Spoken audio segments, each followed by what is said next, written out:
আসসালামু আলাইকুম প্রিয় শিক্ষার্থীরা, গত ক্লাসে আমি ত্রিকোণমিতি পর্ব 1 এ ত্রিকোণমিতির সূত্রগুলো কিভাবে সহজে মনে রাখতে পারবে সেই বিষয় নিয়ে ক্লাস দিয়েছিলাম।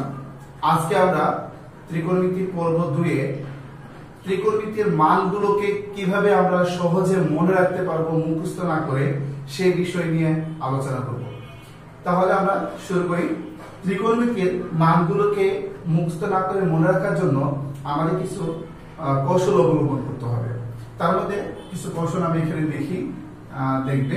যেমন সাইন থিটা। সাইন থিটা মান কি? সাইন থিটা মান হলো লম্ব বাই অতিভুজ। এটা আমি লম্ব বাই অতিভুজ মুখস্থ রাখতে গেলে অনেক সময় দেখবে যে ভুলে যাচ্ছি, তাহলে আমাকে এটাকে কবিতা বা ছন্দের মাধ্যমে মনে রাখতে হবে। আমরা সেই বিষয়ে কিছু কবিতা লিখে দেখি। সাইন থিটা মান হলো সমুদ্রের লবণ অতিকায়। সমুদ্রের লবণ অতিকায়, এখানে লবণতে লম্ব আর অতিকায়তে অতিভুজ। অতিকায়তে অতিভুজ, তার মানে প্রথমে কি আছে? লম্ব আছে না, তাহলে হবে লম্ব আর অতিভুজ। লম্ব বাই কি হবে? অতিভুজ আসতেছে।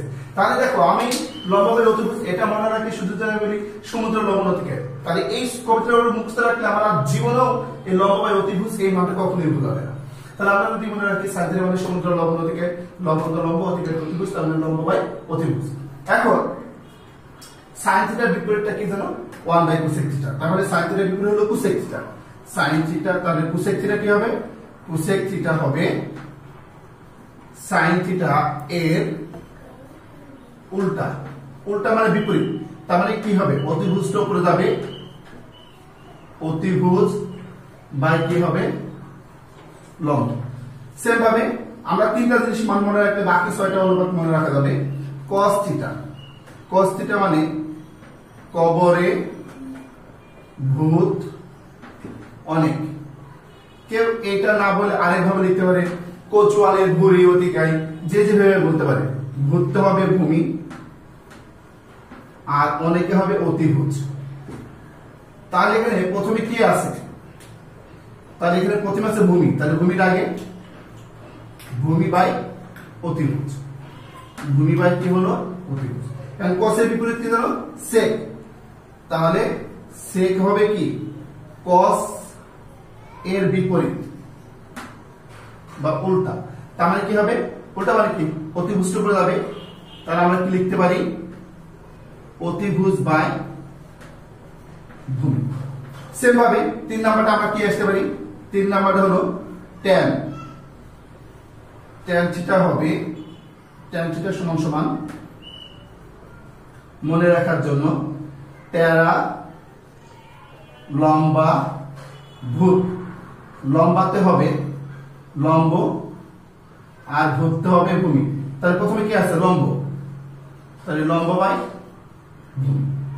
সেম ভাবে tan এর বিপরীত কি আসতেছে? cot। তাহলে cot থিটা হবে tan এর বিপরীত বা tan থিটা এর উল্টা। তার মানে কি আসবে? ভূমি বাই লম্ব। তাহলে আমরা জাস্ট 3টা জিনিস মনে রাখবো। 3টা জিনিস কি কি? সাইন মানে সমুদ্র লবণ অতিকায়, লম্ব বাই অতিভুজ। cos মানে কবরে ভূত অনেক, ভূমি ভূত অনেক, ভূমি বাই অতিভুজ। tan মানে টেরা লম্বা ভূত, লম্ব বাই ভূমি। জাস্ট এই 3টা মান মনে রাখলে বাকি যে মানগুলো সাইন মানে লম্ব বাই অতিভুজ, কোসেক মানে অতিভুজ বাই লম্ব, cos মানে ভূমি বাই অতিভুজ, এরকম মুখস্থ রাখতে গেলে অনেক সময় আমরা ভুল বা আউলিয়ে ফেলি, উল্টাপাল্টা করে ফেলি, এটা আমাদের সমস্যা হয়। এজন্য আমরা যদি এই 3টা জিনিস আমরা যদি মুখস্থ মনে রাখি, এখনই কিন্তু হয়ে গেছে। সাইন মানে সমুদ্র লবণ অতিকায়, cos মানে কবরে ভূত অনেক, tan মানে টেরা লম্ব বাই ভূমি। বাস এতটুকু মনে রাখতে পারলে আমাদের কিন্তু এই মানগুলো যদি মনে রাখতে পারি, তাহলে ত্রিকোণমিতির মানগুলো কিভাবে আমি খুব সহজে মনে রাখতে পারবো সেটা নিয়ে আমি এখন একটু আলোচনা করি। ত্রিকোণমিতির এই মানগুলোকে মনে রাখতে হলে জাস্ট আমাদের 3টা চিত্র সাহায্য নিতে হবে, আর কিছু না। আমি বারবার বলছি, ত্রিকোণমিতির মান মুখস্থ করে অনেক সময় আউলিয়ে ফেল বা ভুল হয়ে যায়। ত্রিকোণমিতির মান মুখস্থ না, আমাদের কিছু কৌশল অবলম্বন করতে হবে। ম্যাথমেটিক্স মানে এরকম কিছু কৌশল অবলম্বন করে আমরা সেগুলোকে সহজে মনে রাখতে পারবো। আমি এখানে 3টা চিত্র আঁক করি। এটা হলো নাম দিলে হবে না দিলে হবে। Just 30 degree. 30 ডিগ্রি ক্ষেত্রে শুধু আমাকে মানগুলো মনে রাখতে হবে। এখানে 1 হবে, এখানে √3 হবে, এখানে 2 হবে। এখন যদি আসি 60 ডিগ্রির ক্ষেত্রে, 60 ডিগ্রির ক্ষেত্রে 30 ডিগ্রি চিত্রটাই শুধু একটু বিপরীতটা কি, এই √3টা চলে যাবে উপরে আর এই 1টা আসবে এখানে, আর এখানে যে 2 ছিল সেই 2ই থাকবে। এটা হলো 60 ডিগ্রি চিত্র। আর 45 ডিগ্রি মানে 45 ডিগ্রি চিত্রটা হলো এখানে 1 হবে, এখানে 1 হবে, এখানে 2 হবে, √2 হবে, সরি 2 না √2 হবে। জাস্ট এই তিনটা চিত্র দিয়ে আমি 30 ডিগ্রি, 60 ডিগ্রি, 45 ডিগ্রি ত্রিকোণমিতিক যে 6টা অনুপাত আছে প্রত্যেকটা অনুপাতে মান নির্ণয় করতে পারবো। কিভাবে? চলো আমরা যদি ত্রিকোণমিতির 30 ডিগ্রির মানগুলো নির্ণয় করতে চাই, যদি কেউ বলে স্যার sin 30 ডিগ্রির মান কত হবে, তাহলে sin মানে তো আমি শিখে আসলাম সমুদ্রের লবণ অতিক্রায়। লবণ কি? লম্ব বাই অতিভুজ। এখন যদি রেখায় কোণ বলে তাহলে এই কোণের বিপরীত দিকে যেটা থাকবে সেটাকে আমরা কি বলি? লম্ব বলি। কোণটা যার সাথে উৎপন্ন হবে সেটাকে আমরা কি বলি? ভূমি বলি। আর এটা অলওয়েজ কি হবে? এটা হবে অলওয়েজ অতিভুজ। কি হবে? অলওয়েজ অতিভুজ। তাহলে sin মানে কি? সমুদ্রের লবণ অতিক্রায়। লবণ তো লম্ব, অতিক্রায় তো অতিভুজ, তাহলে লম্ব বাই অতিভুজ। তাহলে লম্ব কত? 1 আর অতিভুজ কত? 2। তাহলে sin 30 ডিগ্রির মান হলো হাফ। মানে কোনো মুখস্থ করার কোনো প্রয়োজন নেই, শুধু কৌশল অবলম্বন করে মনে রাখতে হবে। যদি কেউ বলে tan 30 ডিগ্রি মান কত হবে? tan 30 ডিগ্রি মানে tan মানে কি? টেরা লম্বা ভূত। লম্বা ভূত, লম্বাতে লম্ব, ভূতে ভূমি, লম্ব বাই ভূমি। তাহলে লম্ব কত? 1 আর ভূমি কত? √3। তাহলে tan 30 ডিগ্রি মান কত? 1/√3। সেম ভাবে যদি কেউ বলে cosec 30 ডিগ্রি, তাহলে cosec কার উল্টা? সাইনের উল্টা। তাহলে সাইনটা কেমন আছে? সমুদ্রের লবণ অতিক্রায়, লম্ব বাই অতিভুজ। তাহলে কোসেকটি কি হবে? অতিভুজ বাই লম্ব। তাহলে অতিভুজ কত? 2 আর লম্ব কত? 1। নিচে 1 এর কোনো দাম নেই, জন্য 2। তাহলে এইভাবে আমি ত্রিকোণমিতিক যে 6টা অনুপাত আছে প্রত্যেকটা অনুপাতে আমি মান নির্ণয় করতে পারবো। সেম যদি 60 ডিগ্রির ক্ষেত্রে মানগুলো নির্ণয় করতে বলে, সেম একই ভাবে যদি বলে cos 60 ডিগ্রির মান কত, আমরা তো জানি যে যেটা কোণ তার বিপরীত দিকে যেটা থাকবে সেটাকে কি বলা হয়? লম্ব। এটা কি বলা হবে? ভূমি। আর এটা সবসময় কি হবে? অতিভুজ। এটা সবসময় কি হলো? অতিভুজ হলো।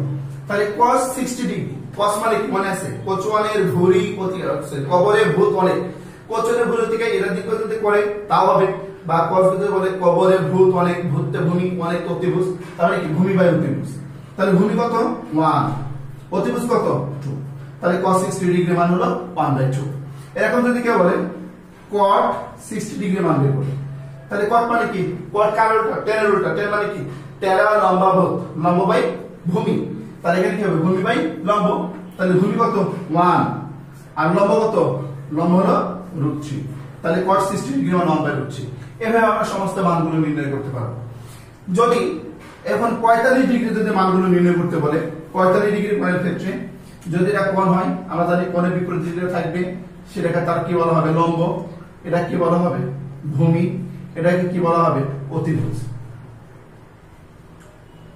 এটা কি বলা হবে? অতিভুজ। এখন যদি কেউ বলে sec 45 ডিগ্রি মান কত, তাহলে sec 45 ডিগ্রি মান 6। আচ্ছা, sec 45 ডিগ্রি মান sec কার উল্টা? cos এর উল্টা। cos মানে কি? কবরের ভূত অনেক, ভূতে ভূমি অনেক অতিভুজ, ভূমি বাই অতিভুজ। তাহলে কি হবে? অতিভুজ বাই ভূমি।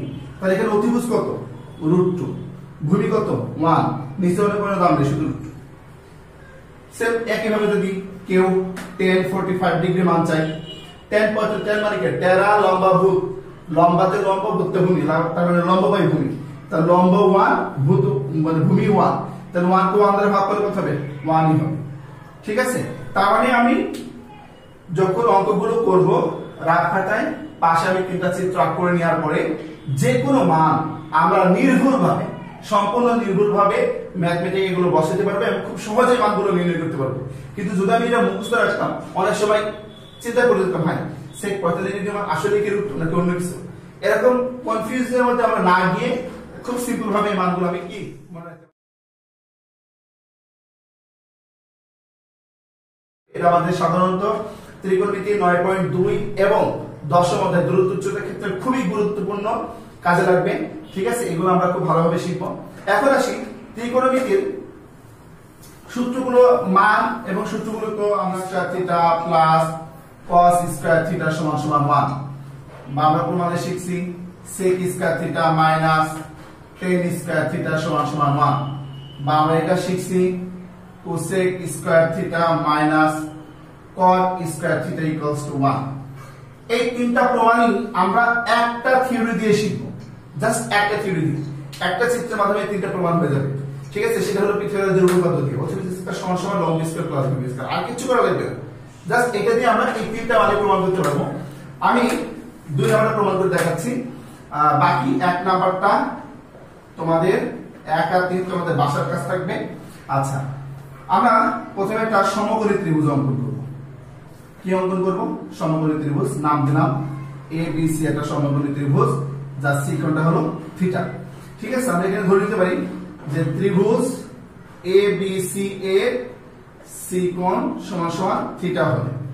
হ্যাঁ, কোণটা থিটা, যদি কোণটা থিটা হয় তাহলে লম্ব কোণটা বলো, তখন লম্ব হলো AB, কারণ যেটা কোণ তার বিপরীত দিকে যেটা থাকবে সেটাকে লম্ব বলা হয়। ভূমি কোণটা হবে, ভূমি হলো BC, আর অতিভুজ কোণটা, অতিভুজ হলো AC, এটা হলো অতিভুজ। তাহলে পিথাগোরাসের সূত্র কি? তাহলে পিথাগোরাসের উপপাদ্য অনুসারে, পিথাগোরাসের উপপাদ্য অনুসারে আমরা কি জানি বলতো? অতিভুজ স্কয়ার, মনে আছে সবার? অতিভুজ স্কয়ার সমান সমান লম্ব স্কয়ার প্লাস কি ভূমি স্কয়ার, এটা মনে আছে? আচ্ছা, আমরা প্রমাণ করব এটা। আগে যেটা প্রমাণ করি না, আগে দেখব প্রথমে কি আছে। প্রথমে আছে sec, sec কারণটা মনে আছে? cos এর, cos মানে কি? cos1 এর ভূমি বাই অতিভুজ, তার মানে অতিভুজ বাই ভূমি। তাহলে এটা অতিভুজ কোণটা AC, তাহলে অতিভুজের এই সেকটাকে নিয়ে আসতে হলে অতিভুজের নিচে ভূমি নিয়ে আসতে হবে, তাহলে ভূমি কোণটা BC, তাহলে এই নিচে যদি BC নিয়ে আসি তার মানে প্রত্যেককে BC নিয়ে আসতে হবে, তার মানে উভয় পক্ষে BC স্কয়ার দ্বারা ভাগ করতে হবে। তাহলে AC square divided BC square, AB square divided BC square, BC square divided BC square. তাহলে BC স্কয়ার BC স্কয়ার কেটে গেল।